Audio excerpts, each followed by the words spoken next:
Buen día, yo le quiere preguntar a Juan Burra o usted, profesor. Bueno, ¿y qué es lo que quiere saber que le diga Juan Burra o yo?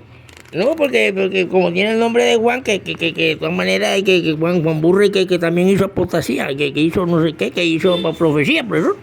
O adivinanza. Adivinanza es una cosa y profecía es otra. Hoy que vemos tantos escritos y escritores del mundo, de América, de Inglaterra, de Europa, que han hablado sobre esta palabra Dios, que ya sabemos que gramaticalmente solo se puede atribuir a la Santa Madre Naturaleza, que es la que nos da todo, y hay grandes conflictos, a pasar al escritor al ser utilizado por un sistema económico en todos los tiempos. Así el libro se convirtió en una de las grandes formas de dominio masivo cuando nació y el liberalismo creó el libro. Y los grandes manuscritos de aquella de la biblioteca de Alejandría, los grandes manuscritos de las bibliotecas del mundo, algunos llegaron a pasar de Alejandría a Roma. Y a esta Roma se le atribuyó la gran ramera, la prostituta, se le atribuyeron una cantidad de cosas hasta el punto de que por una simple, digamos, lunar o sombrita que tenía un papa o la forma de hablar, ya se le atribuía que era el anticristo, el 666, y no olvidamos que las profecías y el libro bíblico fue hecho de judío para judío y que todas las profecías se tienen que cumplir es en Israel, no fuera de Israel. Sencillamente porque el libro es hecho de judío para judío. Pero cuando ya nosotros universalizamos la cuestión teológica y vemos que salen grandes escritores como Dominique Lapierre, Larry Collen, los caballos de Troya, unos europeos como y otros americanos e ingleses, italianos, nos hablan de estas cosas y quedamos fascinados porque el escritor es escritor. Hablar de profecía es muchas veces y fue en el pasado por la misma Roma y por los mismos judíos muchas veces creído que eran adivinanzas. Y lo podemos ver cuando en aquel monte llegan unos hombres pretorianos armados hasta los dientes y alguien señala, es aquel que está allá. Inmediatamente vemos que un golpe, el primer golpe tumba la mandíbula de un Mesías, según se dice Mesías, que es un título, como lo es rey, como lo es estas cuestiones, tumba la mandíbula. Y desde ese entonces ese hombre aguantó gargajo, golpe, látigo, blasfemias, calumnia, que es la que lo llevan a tener delito contra Roma y por eso muere por sedición, no por pecado de ninguna restitución de una manzana de Adán y Eva. Entonces aquí quedamos en algo totalmente intrínseco. Entonces, ¿qué profecía, profesor? Bueno, ya vemos que los mismos romanos decían, adivina quién te pegó. Y si eres profeta, si eres, confundían, o si eres el hijo de Dios, o eres no sé qué, lo golpeaban, adivina quién. Sencillamente porque esta palabra es confusa en ese sentido. Cuando ya nosotros nos hablan de parábola y nos hablan de profecía, ya eso existía antes de que naciera el Mesías. Sencillamente nosotros recordamos a Ezequiel en las parábolas de la olla hirviente, en la parábola del águila, en la parábola de otros profetas anteriores. O sea, que las parábolas ya existían, Jesús no la inventó.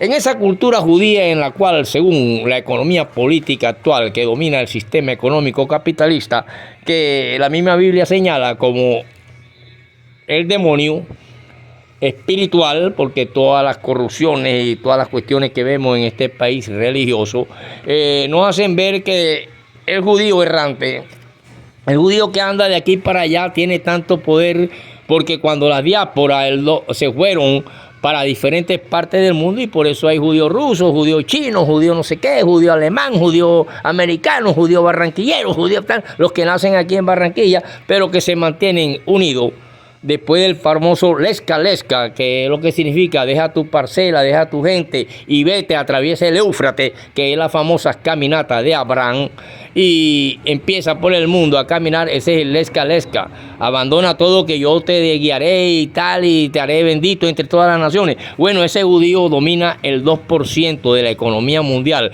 en todas las grandes potencias del mundo. El día que un judío diga que no quiere que mañana Putin sea el presidente de Rusia, inmediatamente una llamada telefónica lo hace. Entonces este ajedrez político y esta geopolítica moderna tiene la mano metida el judío internacional. Tiene la mano metida el judío que después de la Segunda Guerra Mundial, 1914, que nace la Revolución Industrial, empiezan a tener poder económico por sus costumbres de ahorro y de inversión. Y muchas veces los zarrapastrosos, nosotros que sencillamente nos dan 550 pesos por un voto y no tenemos idea ni qué significa la palabra alfabeto, que es la que inventan después de las escrituras de los sumerios acá en Grecia, y de allá de esa Macedonia vienen gente que tiene presencia en el Asia Menor, como Alejandro Magno, y en la cuestión de Ciro en Babilonia, cuando los deja que libre, él lo dejó libre. Era un hombre, un buen gobernante de allá de esa Mesopotamia, esa Babilonia, que en última instancia le llaman Babilonia a Roma y que actualmente espiritualmente viene siendo Estados Unidos. Y así, en el momento en que el judío diga que ya no quiere que Donald Trump dentro de 10 horas sea presidente, inmediatamente lo quitan. Entonces hay una economía política, pero hay un demonismo. Hay un demonismo porque este Dios de guerra, este Dios de sangre, este Dios de que invierte en armamentos para matar, se atribuye la verdad, y entonces nace la pregunta: ¿quién tiene la verdad? ¿Y quién es realmente el demonio? ¿Y quién es realmente Dios? ¿La naturaleza, un espíritu de guerra y de asesinato, o un hombre manso que en última instancia solo se atribuye el título de hijo de Dios, y que en Roma y después de la divinización de Pablo, quien lo convierte en ser divino? Entonces nace una disyuntiva: ¿quién es realmente Dios? ¿El del Antiguo Testamento o el del Nuevo Testamento? Porque si es hijo, no puede ser padre al mismo tiempo, y si es padre, no puede ser el hijo al mismo tiempo. Pero hay una cuestión que no me llama la atención, y es las interpretaciones del libro apocalíptico. El libro apocalíptico, solamente para analizar esta cuestión del comunismo y el capitalismo, que actualmente toda realidad objetiva, real, histórica, tiene su contexto en la realidad, en lo que respiramos, en lo que vemos, en lo que oímos, en lo que tratamos, y que las cuestiones que ya no existen fueron las cuestiones que pasaron.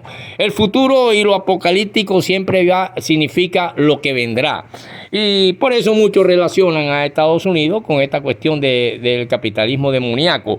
Pero, profesor, usted dice que el comunismo, no he dicho que el comunismo es satánico, profesor. Pero ¿cómo va a ser satánico un sistema económico que ha sacado? Mire,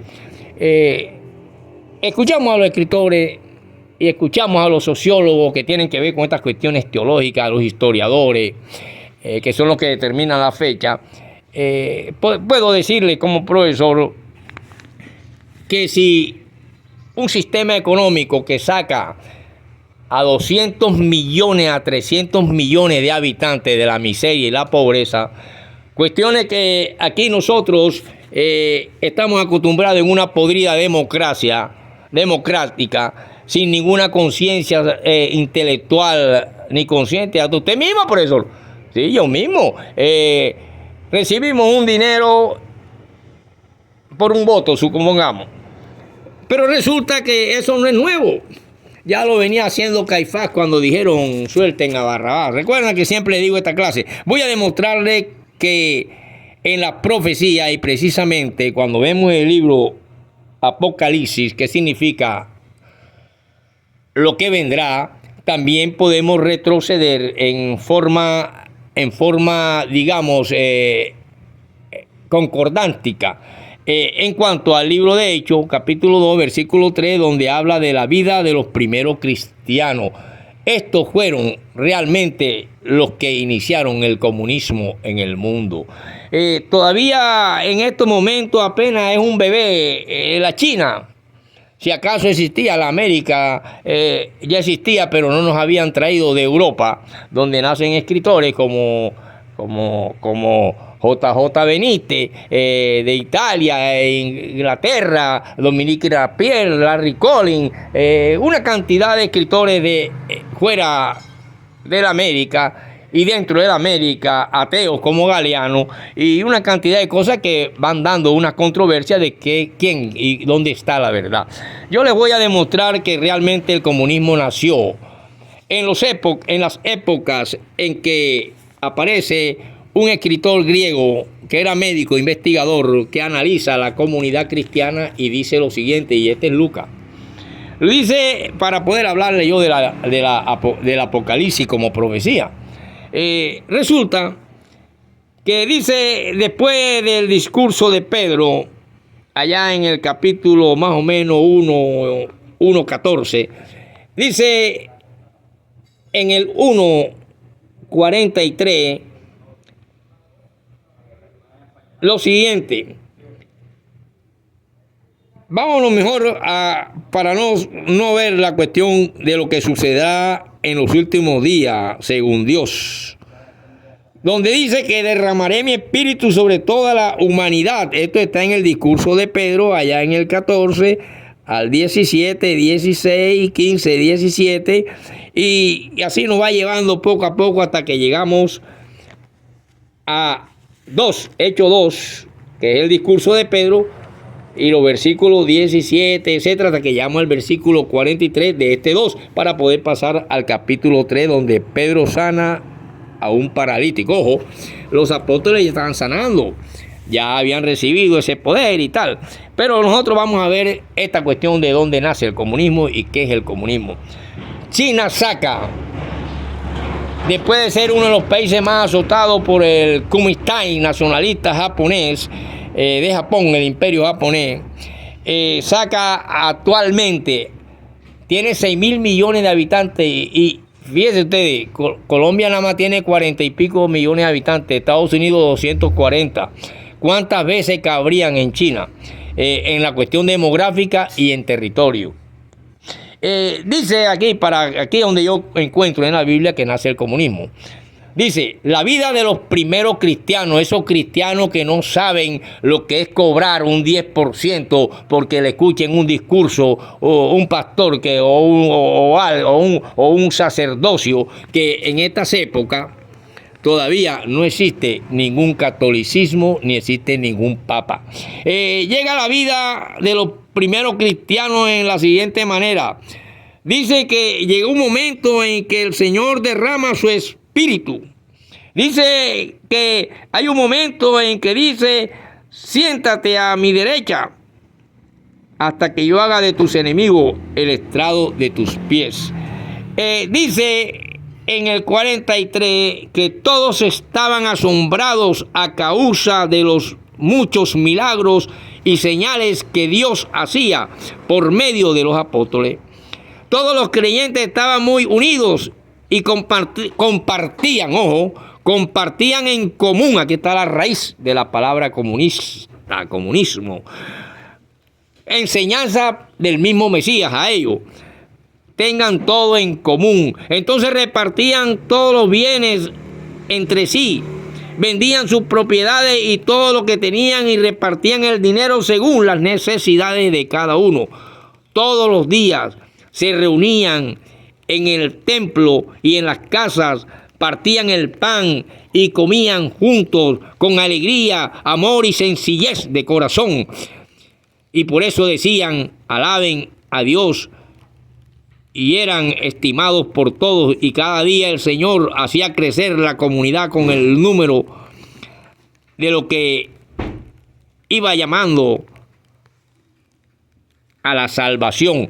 Debido a esta costumbre se identifica el verdadero cristiano, apartado de todo chisme, toda avaricia, toda lujuria, todas cuestiones, y se van identificando como personas espirituales. Ojo, para poder ver el Apocalipsis como una cuestión espiritual y no una cuestión terrena de que tiene que ser destruida Italia, tiene que ser destruida Irán, tiene que ser destruida Israel, y que hay una presencia de un Dios, de un ejército, pero también hay una manifestación de su espíritu en un hijo que es de paz, de amor, de compartimiento, y esto es lo que registra el Nuevo Testamento en el libro de Hechos.